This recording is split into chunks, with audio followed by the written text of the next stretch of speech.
स्वागत है आपको एक बार फिर से मेरे YouTube चैनल पर। तो आज क्लास 12 के रसायन विज्ञान चैप्टर 5 में आज हम लोग पढ़ेंगे परिक्षेपण माध्यम के आधार पे कोलाइड का प्रकार। कोलाइड कितने प्रकार के होते हैं परिक्षेपण माध्यम के आधार पे। तो याद रखिएगा कि परिक्षेपण माध्यम के आधार पे कोलाइड जो होते हैं दो प्रकार के होते हैं। पहला का नाम है द्रव स्नेही कोलाइड और दूसरा का नाम है द्रव विरोधी कोलाइड होता है। तो अब यहाँ पे लिख लेंगे कि परिक्षेपण माध्यम के आधार पे कोलाइड दो प्रकार के होते हैं। पहला का नाम क्या है तो द्रव स्नेही, द्रव क्या नाम है स्नेही, द्रव स्नेही कोलाइड, और दूसरा का नाम है द्रव विरोधी कोलाइड, द्रव विरोधी कोलाइड। तो अब हम लोग समझेंगे द्रव स्नेही कोलाइड क्या है और उसके बाद समझेंगे द्रव विरोधी कोलाइड क्या है। तो अब यहाँ नोट कर लेंगे।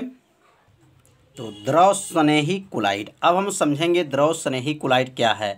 यदि द्रव स्नेही कोलाइड का परिभाषा आपको याद हो गया तो समझिए द्रव विरोधी कोलाइड का भी परिभाषा याद हो जाएगा। बस एक शब्द को बढ़ाना है, परिभाषा बन जाएगा।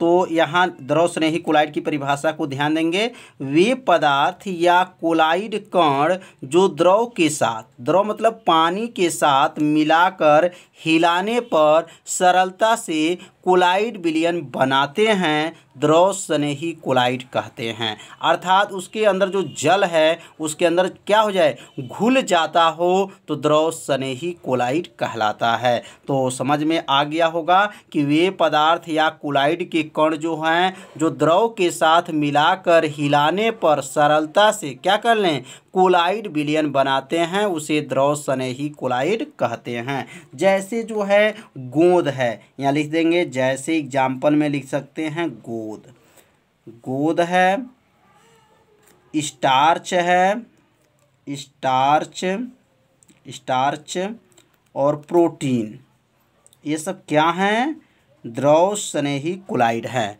तो द्रव स्नेही कोलाइड की परिभाषा समझ में आ गया होगा। अब द्रव विरोधी कोलाइड की परिभाषा क्या है, तो बस वे पदार्थ या कोलाइड के कण जो द्रव के साथ मिलाकर हिलाने पर सरलता से कोलाइडी विलयन नहीं बनाते हैं। ध्यान दीजिएगा, कोलाइडी विलयन नहीं, बस यहाँ पर नहीं शब्द लगा देंगे तो क्या हो जाएगा, द्रव विरोधी कोलाइड की परिभाषा बन जाएगा। तो अब हम लोग नोट करेंगे द्रव विरोधी कोलाइड की परिभाषा।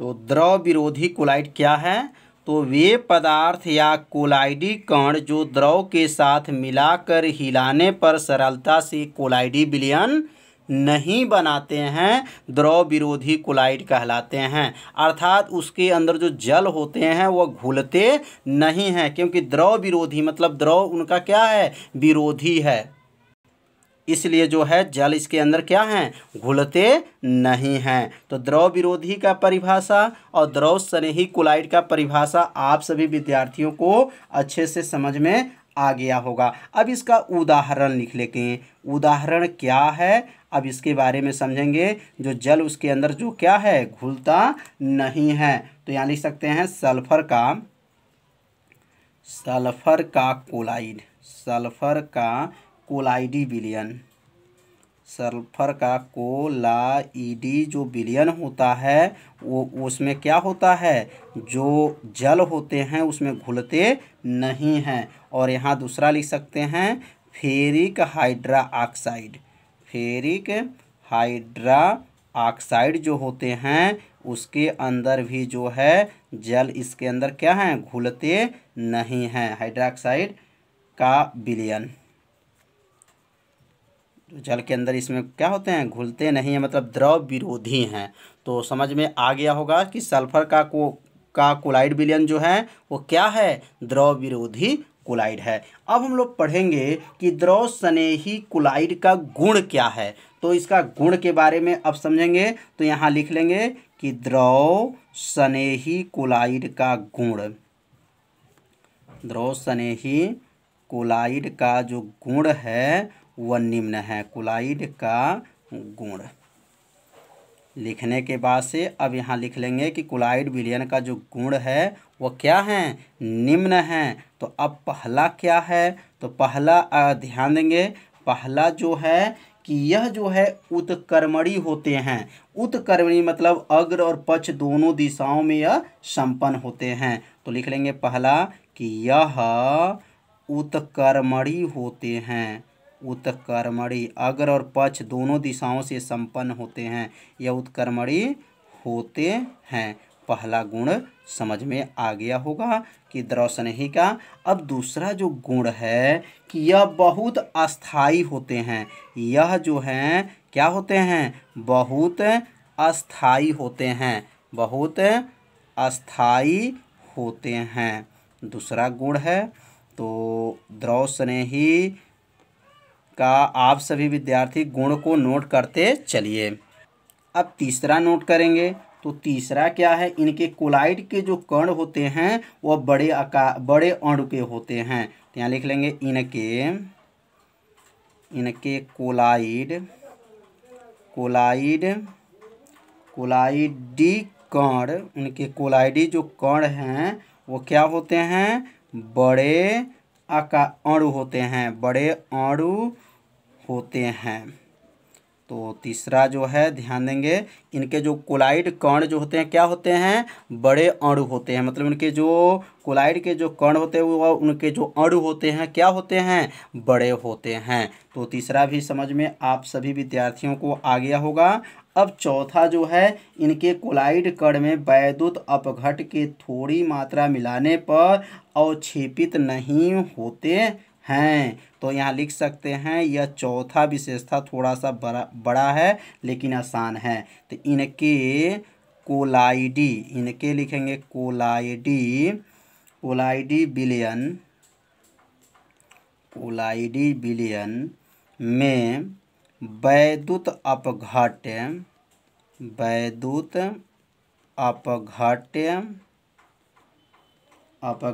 की थोड़ी मात्रा, वैद्युत अपघट की थोड़ी मात्रा मिलाने पर अवक्षेपित नहीं होते हैं, अवक्षेपित नहीं होते हैं।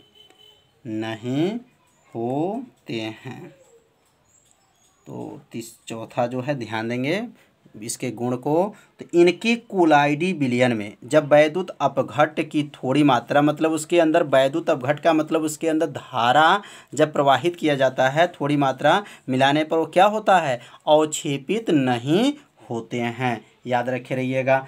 अब ये हम लोग पढ़ेंगे द्रव जो है अब विरोधी कोलाइड की विशेषता क्या है।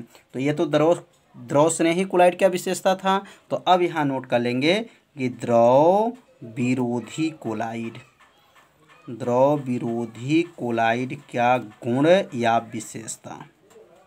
तो द्रव विरोधी कोलाइड के गुण विशेषता क्या हैं, निम्न हैं।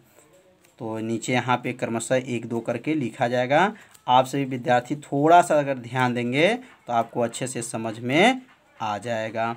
तो अब यहाँ लिखेंगे, यह पहला क्या इसमें लिखा गया है, यह उत्कर्मणी होते हैं। तो जब यह उत्कर्मणी होते हैं तो यह क्या होते हैं, तो यह जो है अनुत्कर्मणी होते हैं। मतलब केवल एक ही दिशा में यह संपन्न होता है। और यह जो होता है अग्र दिशा और पक्ष दिशा में दोनों दिशाओं में यह क्रिया जो है संपन्न होता है। और इसमें जो है केवल अग्र ही दिशा में यह क्रिया क्या है, संपन्न होता है। तो यहाँ पहला लिख लेंगे कि यहाँ पहला लिखने के बाद से लिख लेंगे कि यह अनुत्कर्मणी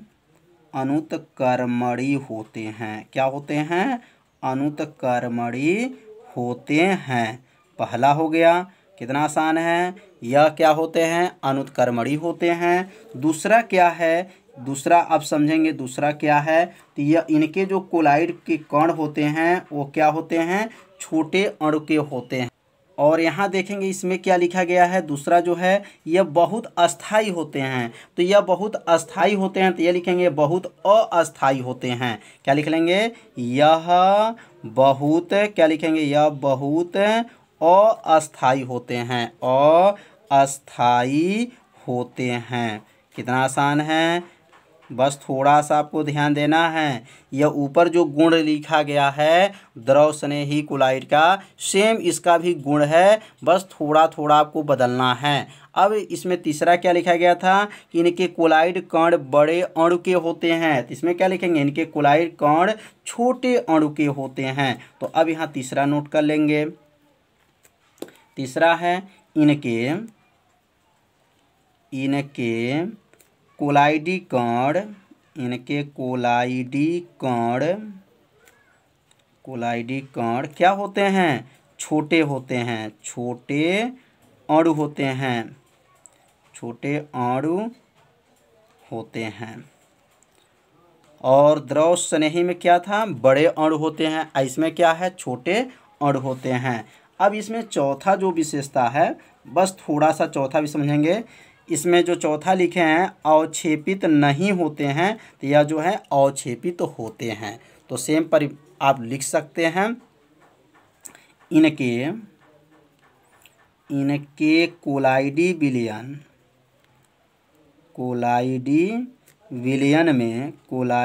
विलयन में वैद्युत अपघट्ट, मतलब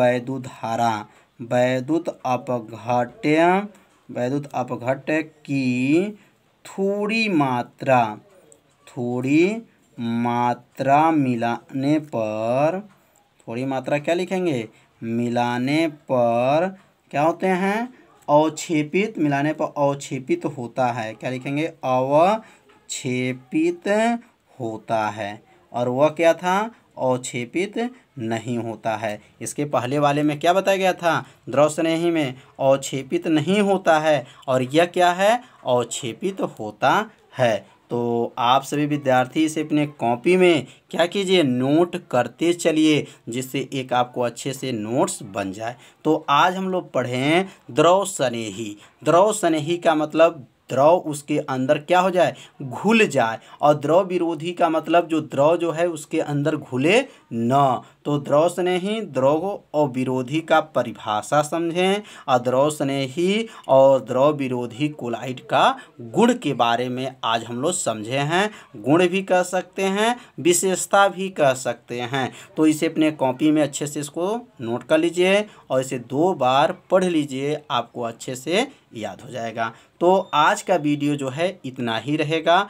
कल के जो वीडियो में बताया जाएगा कि द्रव स्नेही कोलाइड और द्रव विरोधी कोलाइड में अंतर क्या है, कल के वीडियो में बताया जाएगा। तो आज इतना ही, तो कल मिलते हैं। तब तक के लिए सभी विद्यार्थियों को नमस्कार।